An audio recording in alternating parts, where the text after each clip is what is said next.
how to see other viewers on Facebook story. Hey everyone, welcome back to the channel. In today's video, I will show you or explain what other viewers actually means if there is a way to see them in 2025.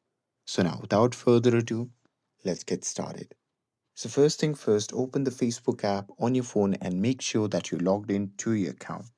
And now here, once you're inside the app, simply tap on your story to open it.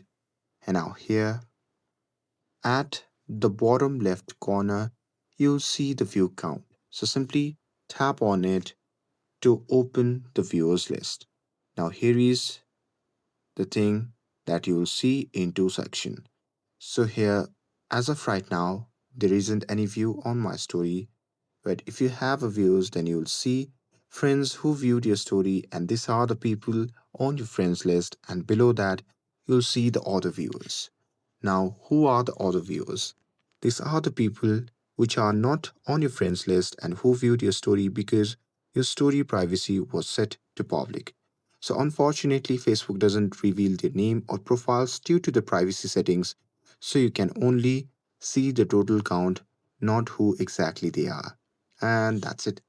With this, if you found this video helpful, then don't forget to like, share, and subscribe to get updated for more videos.